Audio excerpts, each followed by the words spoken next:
Mesdames, Messieurs, bonjour, très heureux de vous retrouver sur Panafricanist TV, c'est votre chaîne de télévision qui vous apporte le meilleur de l'information sur un plateau d'argent. Bienvenue à toutes et à tous à cette autre édition de Parole panafricaniste. Mali, suspension de Joliba TV, instrumentalisation ou manipulation, c'est notre grande interrogation. L'inquiétude des journalistes grandit au Mali après la suspension pour 2 mois de Joliba TV.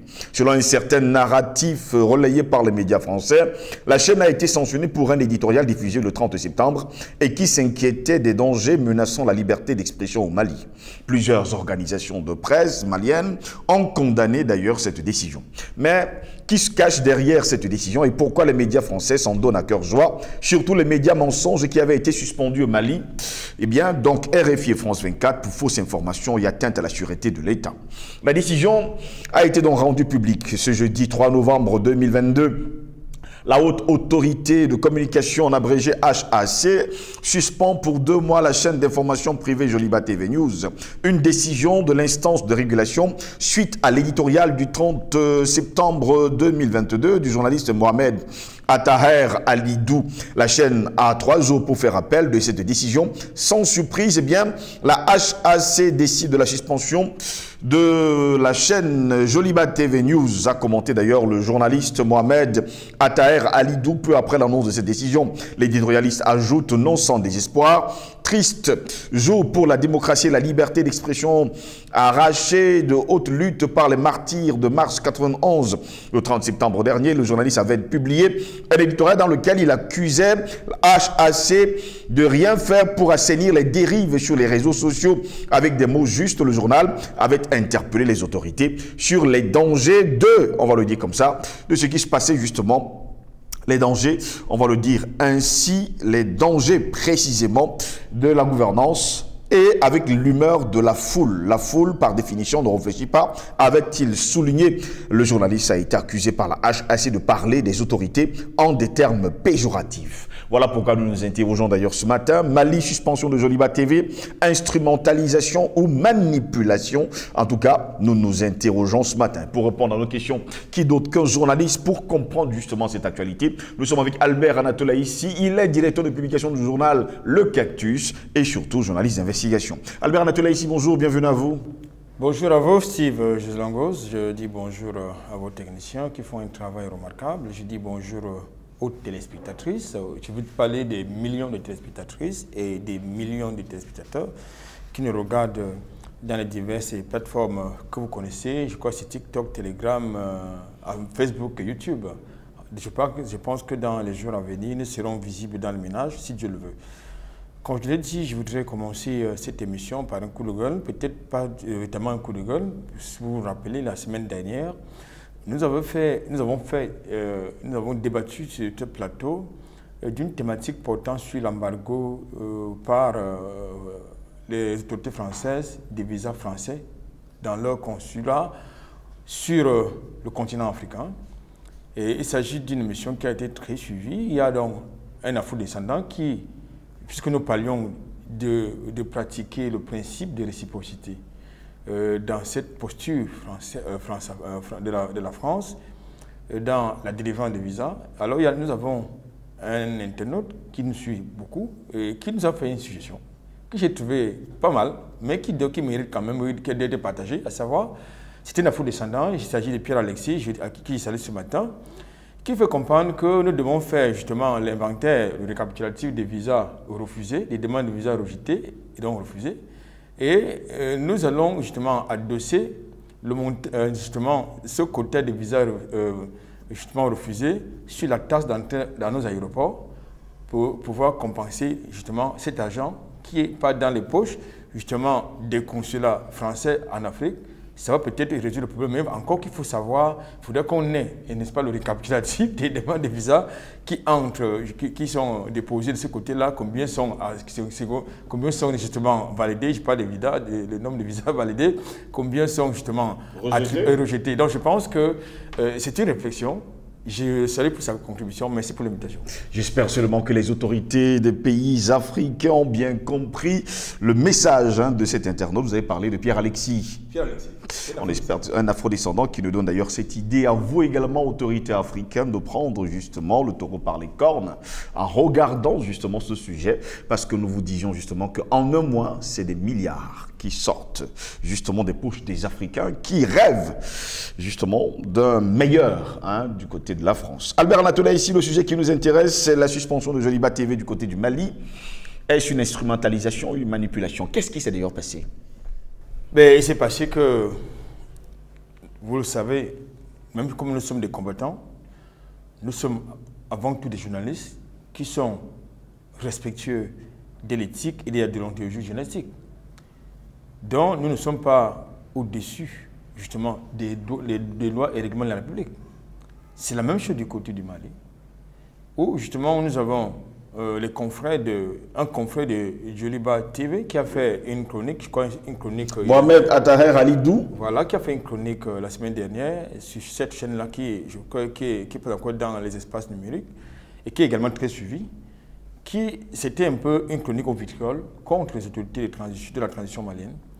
Et l'autorité de régulation, justement, des médias de ce côté-là, a estimé qu'il y a eu des manquements graves à l'éthique, au principe d'éthique et de la déontologie journalistique. Et elle a suivi cette autorité, n'est-ce pas, des régulations des médias.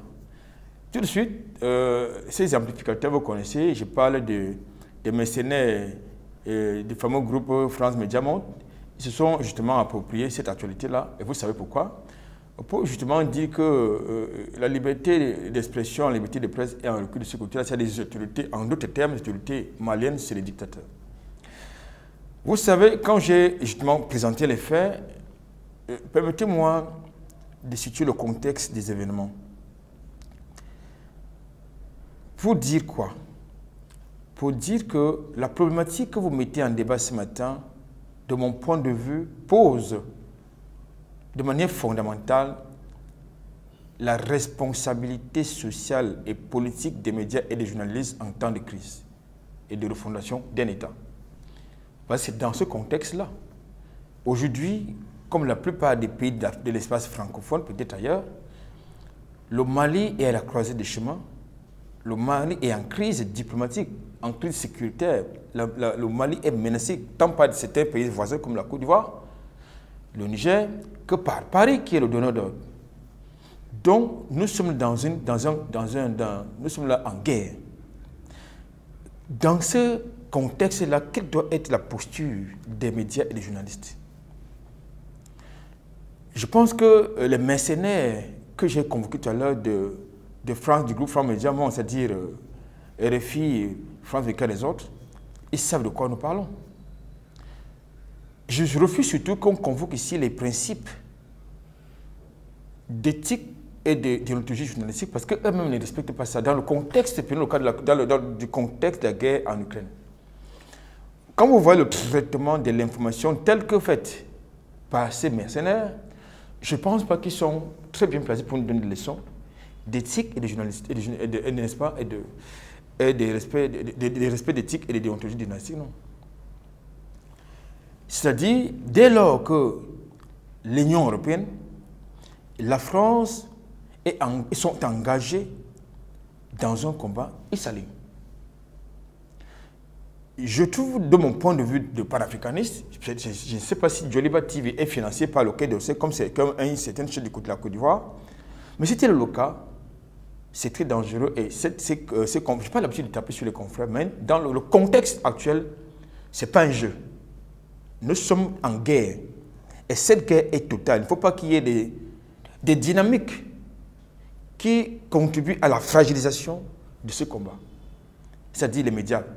Et je pense que ces confrères, que de taper sur n'est-ce pas, des autorités maliennes qui sont engagées dans une dynamique de refondation de l'État malien, au lieu de taper sur eux, sur ces autorités, ils devraient plutôt s'allier parce que c'est le cas des autres. Vous avez Sputnik TV qui a été banni en France. Vous avez RT France qui a été banni en France. Vous avez, je crois, Rumble, la plateforme Rumble qui a été également bannie la semaine dernière par les autorités françaises. Pourquoi? Parce que ces médias, oui, qu'ils soient conventionnels ou les autres, on leur reproche de ne pas s'aligner derrière la propagande pro-ukrainienne, pro-OTAN, pro-Union européenne. C'est-à-dire, et dans ces pays-là, on vous parle de la liberté, des libertés fondamentales, c'est-à-dire la liberté de la presse, la liberté d'expression. Mais on bannit quand même les médias qui donnent un son de cloche différent. Donc je pense que pour les confrères maliens, ils devraient s'aligner dans la dynamique qui est celle du peuple malien d'une manière générale et qui est portée par les autorités maliennes. C'est comme ça que ça fonctionne. Même aux États-Unis, vous avez des moments donnés les médias qui s'alignent quand il s'agit des intérêts vitaux de la République et des nations. Ce n'est pas négociable. Comme je l'ai dit, à moins que ces médias-là soient financés par le Quai d'Orsay, comme une partie de la société civile malienne. Donc, je pense que c'est de manière fondamentale la problématique qui est posée, c'est-à-dire le rôle, la responsabilité sociale et politique des médias en temps de crise. Parlons justement du rôle et de la responsabilité des médias africains en temps de crise. Je vous dirais d'ailleurs que selon certains chiffres, 97% des médias africains travaillent contre l'Afrique. Vous, qu'est-ce que vous en pensez? Mais malheureusement c'est le cas. Malheureusement, c'est le cas. Dans une autre tribune, vous vous rappelez, on avait, je crois, débattu d'une thématique portant justement sur les médias, sur des personnes qui contrôlent, sur les groupes ou les groupes d'intérêt, les réseaux, les lobbies qui contrôlent les médias. Oui. Et vous, c'est lui qui met l'argent, qui contrôle. Qui ordonne forcément. Voilà. Donc, ces médias sont contrôlés. La plupart des médias, ces médias, ce sont les médias mondialistes. Nous en avons également sur le continent africain, qui sont dirigés certainement par des mélanodermes, mais contrôlés par des lobbies leucodermes. C'est établi. Vous avez Africa News, pour ne pas le nommer, oui, qui donne l'impression d'être médias panafricanistes, mais en réalité, ce sont des médias mondialistes infiltrés dans le combat panafricaniste. Il faut quand même, si vous n'avez pas la jugeoce, si vous n'avez pas le discernement, vous ne comprendrez pas. Vous direz qu'Africa News, c'est le fils de Euronews. Bien évidemment. Voilà, c'est le cas de le dire. Donc, nous en avons donc, et ça peut se comprendre, peut-être. C'est-à-dire que nous avons, au sein, à la tête de nos États, des dirigeants qui ne pensent pas que nous devons avoir des outils de pression. Des outils de pression et même de propagande, pourquoi pas? Puisqu'ils en ont. Aujourd'hui, la guerre, en plus d'être militaire, géopolitique, elle est également médiatique. Elle est d'abord médiatique, Albert Nathalie. Voilà. Donc, alors, aujourd'hui, et je pense que cette guerre médiatique a renversé la tendance qui était la tendance initiale, qui a mené ces amplificateurs de manipuler nos opinions publiques à travers des informations surannées, des informations fausses, qui est en fait des informations de propagande. Donc aujourd'hui, avec la montée en puissance des médias alternatifs, c'est-à-dire comme nous autres, avec la montée en puissance de la dynamique panafricaniste, la tendance est en train de changer. Donc il faut justement... Donc, le problème, c'est quoi? C'est que la plupart de ces médias sont financés par des capitalistes, mondialistes, et qui ont des affinités avec des lobbies mondialistes à l'international. La preuve, c'est que vous avez la plupart, RT2, c'est la télévision de qui? C'est pas la télévision des Ivoiriens. RTI 2 en Côte d'Ivoire, RTI 2 en Côte d'Ivoire, RTI 2 en Côte d'Ivoire, c'est la télévision du Quai d'Orsay, financée, qui a été mise en place par Sarkozy pour le compte de... C'est lui qui est là, actuellement comme chef d'État. Donc, qu'on ne vous dise pas que RTI2, c'est un média typiquement ivoirien, non? Il est ivoirien parce qu'il a les initiales de la Côte d'Ivoire, mais c'est un média qui est contrôlé par le Quai d'Orsay et qui est financé par le Quai d'Orsay. La preuve, c'est qu'un ambassadeur, c'est une parenthèse, un ambassadeur peut se faire inviter sur le plateau de ces médias-là et se mettre à insulter les Ivoiriens. Parce qu'il sait que c'est lui qui finance, c'est le Quai d'Orsay qui finance. Je ne suis pas sûr qu'il puisse le faire dans un autre média, en dehors de se financer par le Quai d'Orsay. Je ne suis pas sûr qu'il peut venir sur la tribune de Panafricaniste TV, avoir une telle arrogance. C'était juste par parenthèse que je referme. Pour dire que vous avez donc, comme vous l'avez indiqué, pour revenir à votre question, plus de 97% des médias sont financés par des mondialistes et travaillent contre les intérêts de nos peuples, de nos États, de notre continent. C'est un fait, c'est lamentable, mais c'est une réalité. Et qui est le fait de quoi?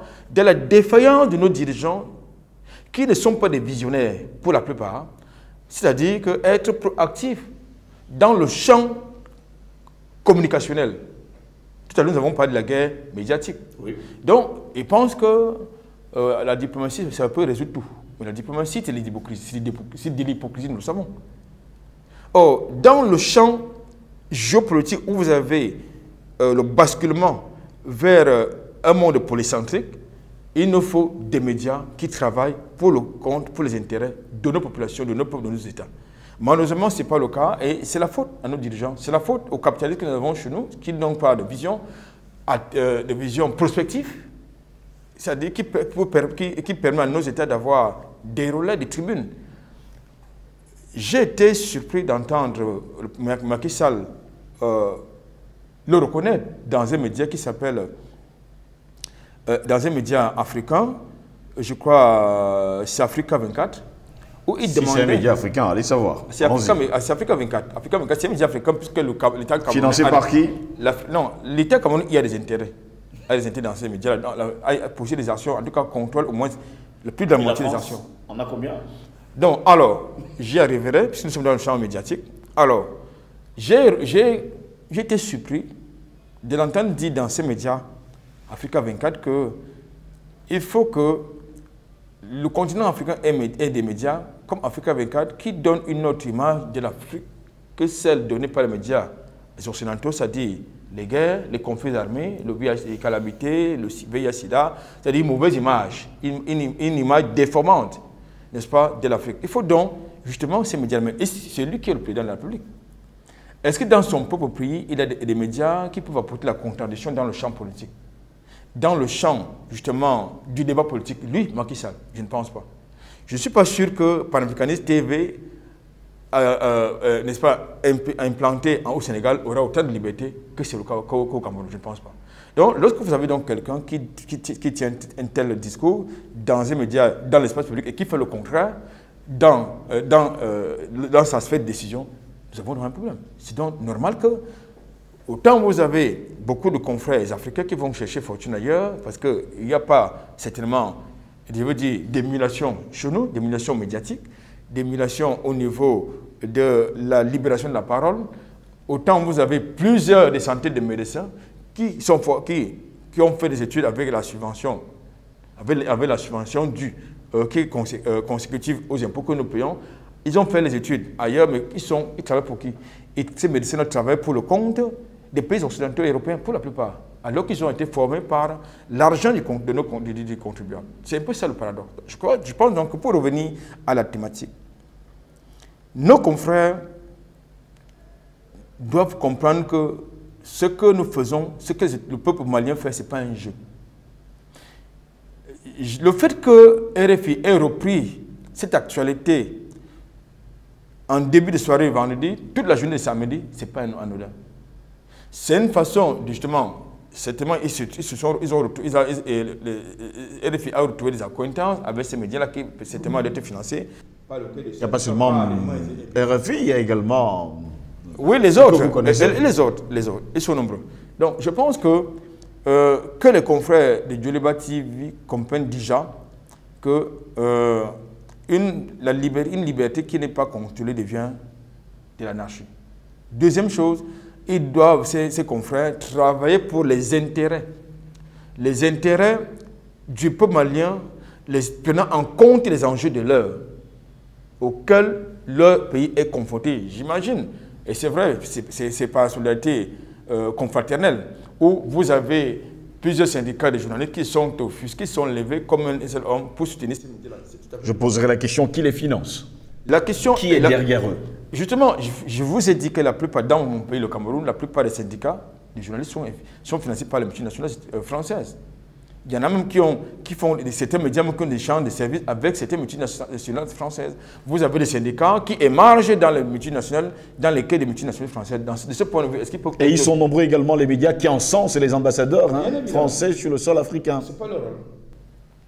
C'est ce qu'on nous a en tout cas enseigné dans l'école de journalisme, mais qui n'est pas malheureusement appliqué ni par nous-mêmes quelquefois, ni par ces journalistes-là qui sont les mercenaires de plateau, comme ils les appellent, c'est-à-dire l'objectivité.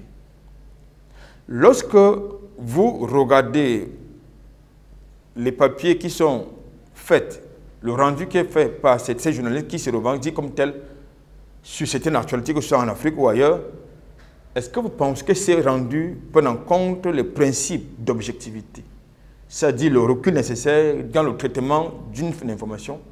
Non. Il y a un parti pris, c'est-à-dire aujourd'hui, certains journalistes sont devenus militants. Mais je pense que sur le plateau de Panafricaniste TV ou ailleurs, en tant que panafricaniste, en tant que journaliste, nous présentons d'abord les faits. C'est le sacro principe du respect de l'éthique et de la déontologie journalistique. Vous présentez les faits et vous faites les commentaires par la suite. Mais malheureusement, nous avons affaire à des mercenaires. Des mercenaires qui vous montrent un seul côté, n'est-ce pas, le côté court n'est-ce pas, de l'information, mais le côté général, ils ne présentent jamais. Alors que ça devrait être... Vous savez également qu'il y a le principe de la réception des per diem. Per diem qui pousse souvent justement certains journalistes, confrères, de se tourner justement vers celui qui leur a remis. Là, ils tombent donc sur le coup de la sanction. Parce que dès lors que vous ne pouvez plus respecter les principes de l'éthique, oui, et du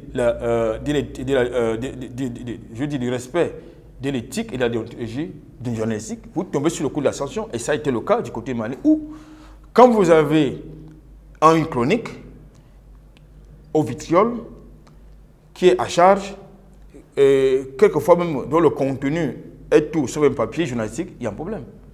Il est donc tout à fait logique que l'autorité de régulation vous sanctionne. Et ça devrait faire l'objet d'aucune contestation de mon point de vue. Donc, Djoliba TV a été sanctionnée pour, je pense, 2 mois. Donc, suspendu pendant 2 mois. Je crois que cela vous est aussi arrivé. Quelquefois, même si votre cas, c'était justement un abus, puisque ce n'était pas vous qui étiez responsable, justement, de ce qui avait été dit sur le plateau, vous étiez le policier, vous assurez la police du plateau, mais c'est d'autres... J'allais vous demander justement qu'il y a parfois que certaines autorités de régulation, justement en matière de communication, fassent justement des choses et aussi prennent des per diem qui viennent justement des, on le dit comme ça, de la France et bien sûr des autres États. Oui, vous savez, dans le contexte camerounais, nous avons connu ça, où vous avez l'autorité de régulation, quoi, les accointances avec les chancelleries occidentales. Quand on se lève le matin et qu'on accuse justement aux journalistes d'atteinte à la sûreté de la France, voilà, allez savoir, est-ce que je suis français? Alors, alors que sur le plateau, nous n'avons que repris le narratif qui a été porté par leur propre leader d'opinion. Et il se trouve donc que cette autorité de régulation nous attribue ce narratif. Ce que j'ai trouvé inacceptable, ce que j'ai trouvé irresponsable, en tout cas pas professionnel du tout. Donc, voilà un peu pourquoi, parce que vous avez des certaines chancelleries occidentales, européennes, qui font pression, avec qui ils entretiennent des relations, je veux dire, d'acquaintance. Donc, je pense qu'il faut éviter justement d'établir ou d'entretenir la confusion entre des rapports peut-être personnels qu'on peut avoir avec X ou un diplomate, avec sa fonction de régulateur.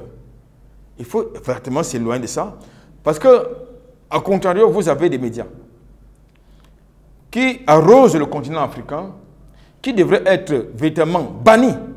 Je voudrais parler de RFI, je voudrais parler de France 24, je voudrais parler d'Africa News que j'ai convoqué tout à l'heure, BBC et les autres. Je devrais même parler de Nouvelle AC et quelques chaînes qui sont visibles sur le bouquet canal, qui font la promotion de l'immoralité. Mais ces chaînes devraient être bannies. Mais que font les autorités de régulation?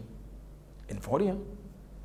Mais parce que vous avez repris les propos tenus par un leader d'opinion français, américain ou britannique, alors l'autorité de régulation, vous les attribuez ces propos, ces narratifs, et vous êtes sanctionné. Donc je pense qu'il faut qu'on soit sérieux, qu'aujourd'hui, vous avez les mêmes gens qui vous parlent de la liberté de presse, mais qui la violent chez eux. Oui. Les mêmes gens qui vous parlent du respect des principes de la liberté d'opinion, la liberté d'expression, mais qui n'admettent pas la contradiction chez eux, il y a un problème. Joliba TV, pour ne pas dire, nos confrères de Joliba TV savent-ils finalement que le Mali est en guerre, que l'Afrique est en guerre? Ils ne le savent que très bien. Je pense que ce qui se passe sur leur sol et non de leurs frontières, ils le vivent quotidiennement. Ils vivent les pressions, à moins qu'ils soient ces médias ou ces journalistes qui travaillent avec les officines occidentales qui leur donnent des enveloppes, comme c'est souvent le cas dans certains pays comme chez moi, où vous avez des journalistes qui ont des relations très personnelles avec des diplomates, comme en même temps que vous avez certaines ONG qui ont une relation très personnelle et privilégiée avec les diplomates, qui leur donnent des enveloppes pour travailler contre les intérêts de la République, il y a un problème. Dans mon pays, le Cameroun, nous avons vu des journalistes qui sont mis à contribution dans le contexte de la guerre, n'est-ce pas, de ce qui se passe de la crise du côté du nord-ouest et du sud-ouest. Mais vous n'avez jamais vu, au grand jamais vu, Amnesty International, Human Rights Watch. Human Rights Watch du côté du nord-ouest et du sud-ouest. Mais tous les juifs font des rapports sur la situation sécuritaire et humanitaire de ce côté-là. Pourquoi? Parce qu'ils mettent en contribution. Et des journalistes, et certaines ONG locales qui n'ont jamais mis les pieds là-bas. Mais vous avez donc des rapports qui ne sont pas contradictoires parce qu'ils ont des espions là-bas qui sont très souvent recrutés chez les religieux, des populations qui sont très souvent sous pression. Donc voilà donc à quoi nous sommes rendus, monsieur Julien Gossa, dit les médias en Afrique. Non, il faut que les médias en Afrique soient des armes, au même titre que les médias chez nous. Aujourd'hui, lorsque vous suivez les médias étrangers, RFI, Bibi, Euronews, France 24 et les autres, lorsqu'ils traitent l'actualité africaine, c'est en quel terme? Allez savoir. Lorsqu'ils traitent nos dirigeants, bien que quelquefois on peut les reprocher quelque chose à nos dirigeants, mais ce sont nos dirigeants. Même si c'est eux qui les ont choisis, qu'ils sont morts. Même si c'est eux qui les ont choisis, ce sont nos dirigeants. Vous ne pouvez pas dire, multiplier plusieurs fois la même erreur, en tout cas prétendue comme telle, que tel dirigeant est mort alors qu'il est encore en vie. Il y a un problème. Apparemment, Ali Bongo est déjà mort. L'autorité de régulation ne sanctionne pas. Et l'autorité de régulation reste là complaisante, sans aucune sanction. Je crois qu'il y a un problème. Un gros problème. Merci à vous, Albert Natola, ici d'avoir été des nôtres ce matin. Comme d'habitude, c'était un plaisir. Mesdames, messieurs, n'oubliez surtout pas, la nourriture de l'esprit, c'est l'information. Quand cette information manque, on parle de constipation mentale. Par conséquent, on s'accroche aux rumeurs, à un langage ordurier, quartiésard et bien d'autres choses qu'on ne saurait citer ici. Plaisir de vous retrouver très prochainement. Bonne journée à toutes et à tous.